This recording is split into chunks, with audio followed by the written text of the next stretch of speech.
तुमने नोटिस किया है आज से 10 साल पहले जिस भगवान के बारे में राजस्थान के बाहर शायद ही कोई जानता था, आज अचानक से उनकी फोटो हर दूसरी गाड़ी, हर घर के मंदिर और हर इंस्टाग्राम रील पर दिखने लगी है। आखिरकार कैसे राजस्थान के एक छोटे से गांव से निकलकर खाटू श्याम जी उत्तर भारत के सुपर गॉड बन गए? क्या ये सिर्फ सोशल मीडिया का कमाल है या फिर इसके पीछे कोई बहुत बड़ा चमत्कार छुपा हुआ है? चलो आज इस मिस्ट्री को ही डिकोड करते हैं। राजस्थान के एक छोटे से इलाके शेखावटी में बिराजे आज दिल्ली, पंजाब, हरियाणा और यूपी के हर घर तक कैसे पहुंच गए? ये सवाल आजकल हर किसी के मन में आता है कि आखिर ये सडन राइज हुआ कैसे? हम सब जानते हैं कि खाटू श्याम जी महाभारत के बर्बरिक हैं, जिन्हें 3 बार धारी कहा जाता है। उन्होंने भगवान श्री कृष्ण के कहने पर अपना शीश दान कर दिया था। लेकिन हैरानी की बात तो ये है कि बर्बरी की ये पूरी कहानी महाभारत के मेन टेक्स्ट में नहीं मिलती और न ही भागवत पुराण में। इसका असल जिक्र मिलता है स्कंद पुराण के कुमारिका खंड में। बर्बरिक असल में भीम के पोते और घटोत्कच के बेटे थे।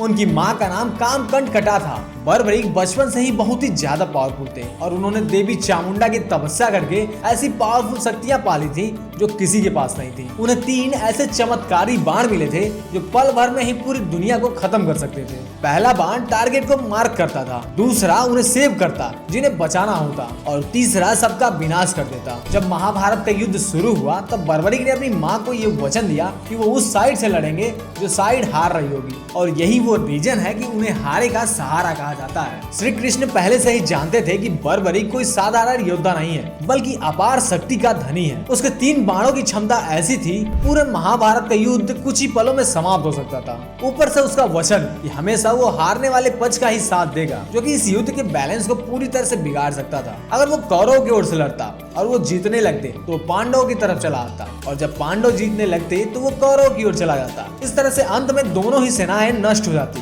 और धर्म का उद्देश्य ही समाप्त हो जाता। इसी चिंता से श्री कृष्ण ने एक लीला रची। उन्होंने एक वृद्ध ब्राह्मण का वेश धारण किया और युद्ध भूमि की ओर जाते बर्बरिक के रास्ते में पहुंचे। उन्होंने उससे उसकी शक्ति के बारे में पूछा। बर्बरिक ने विनम्रता से अपने तीनों बाणों के चमत्कार को दिखाया। एक बाण से पेड़ के सभी पत्तों को मार किया, यहाँ तक कि वो पत्ता भी जो श्री कृष्ण ने अपने पैर के नीचे छुपा लिया था। ब्राह्मण रूप में खड़े श्री कृष्ण समझ गए कि यह बालक सचमुच अजय है। जब उन्होंने दान मांगने की बात कही तो बर्बरिक ने कहा कि वो क्षत्रिय है और ब्राह्मण को दान देने से पीछे नहीं हटेगा। श्री कृष्ण ने उससे उसका शीश ही दान में मांग लिया। एक पल को भी विचलित हुए बिना बर्बरिक मुस्कुराया। उसने पहचान लिया कि यह कोई साधारण ब्राह्मण नहीं बल्कि स्वयं श्री कृष्ण है। इसके बाद उसने श्रद्धा से अपना सिर काट कर अर्पित कर दिया, लेकिन एक इच्छा प्रकट की, वो इस युद्ध का अंत देखना चाहता है। भगवान श्री कृष्ण उसकी भक्ति और वीरता से प्रसन्न होकर उसके शीश को अमर कर दिया और उसे एक ऊंची पहाड़ी पर स्थापित कर दिया, जहाँ से पूरा कुरुक्षेत्र साफ दिखाई दे रहा था। 18 दिनों तक बर्बरिक का शीश महाभारत का साक्षी बना रहा। उसने देखा कि कैसे महारथी गिरे, कैसे चक्रव्यूह टूटा,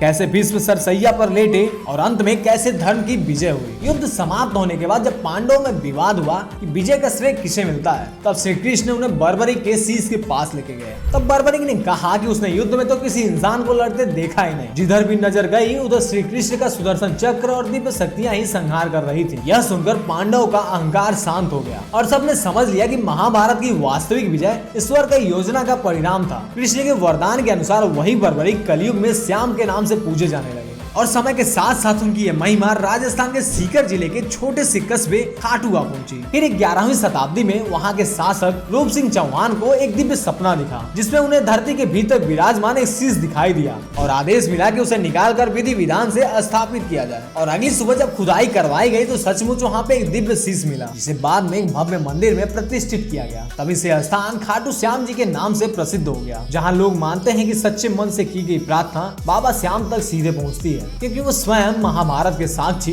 और श्री कृष्ण के परम भक्त रहे हैं। लेकिन एक इंटरेस्टिंग बात ये है कि आज जो हम भव्य मंदिर देख रहे हैं वो उतना पुराना नहीं है जितना कि हम सोचते हैं। पुराने टाइम में बना मंदिर मुगलों द्वारा काफी बार तोड़ा फोड़ा गया। बाद में करीब 1720 ईस्वी के आसपास मारवाड़ के राजकुमार अभय सिंह ने इसका दोबारा कंस्ट्रक्शन करवाया और इस मंदिर को भव्य रूप दिया। लेकिन पिछले कुछ सालों में जो इस मंदिर के लिए बूम आया है एक्चुअली में इतना पहले था नहीं। और सच कहें तो अगर आज के समय में किसी भी जगह को नेशनल या इंटरनेशनल लेवल लेवल पर अचानक से पहचान मिलती है तो उसमें सबसे बड़ा हाथ सोशल मीडिया का होता है। और खाटू श्याम जी के साथ भी बिल्कुल ऐसा ही हुआ है। पहले लोग बस अपने शहर या आसपास तक ही लिमिटेड थे, लेकिन जैसे ही इंस्टाग्राम, यूट्यूब शॉर्ट्स और फेसबुक रील पर लोगों ने मंदिर के भव्य दर्शन, रंग बिरंगी झांकियां, लंबी लंबी भक्तों की लाइनें और हारे का सहारा वाली इमोशनल क्लिप्स डालनी शुरू की, वो वीडियोस लाखों करोड़ों व्यूज लेने लगे। खासकर भजन गायक जैसे कन्हैया मित्तल और उपासना मेहता के गाए हुए खाटू श्याम भजन रील्स में बैकग्राउंड म्यूजिक बनकर ट्रेंड करने लगे। हारे का सहारा, बाबा श्याम हमारा जैसी लाइन लोगों की जुबान पर चढ़ गई। और कोविड के बाद जब लोग मेंटल सपोर्ट और फेथ की तरफ ज्यादा झुकने लगे, तब इन वायरल भजनों और रील्स ने सिर्फ खाटू श्याम को एक मंदिर नहीं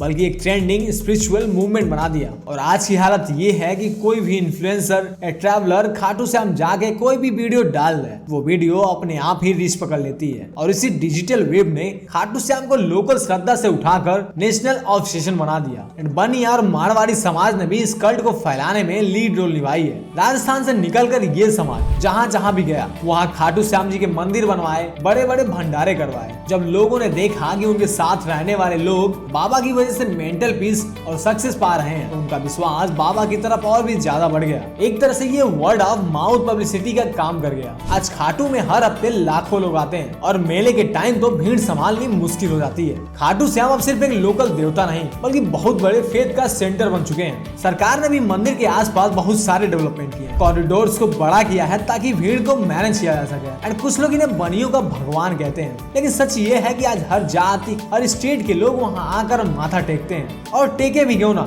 यह जगह लोगों की सच्ची आस्था का प्रतीक बन चुका है। चाहे रील्स हो, भजन हो या फिर दुख से निकलने की उम्मीद, खाटू वाले श्याम ने लोगों के दिलों में ऐसी जगह बना ली है जो वक्त के साथ साथ और भी गहरी होती जा रही है। तो दोस्तों तुम बताओ, तुम कब जा रहे हो खाटू श्याम? और अगर जा चुके हो तो अपना अनुभव कमेंट में जरूर शेयर करना। और अगर वीडियो थोड़ी सी भी अच्छी लगी है तो वीडियो को लाइक, चैनल सब्सक्राइब करके जाना। फिर मिलते हैं एक नए वीडियो के साथ, तब तक के लिए देखते रहिए द एक्सप्लोर।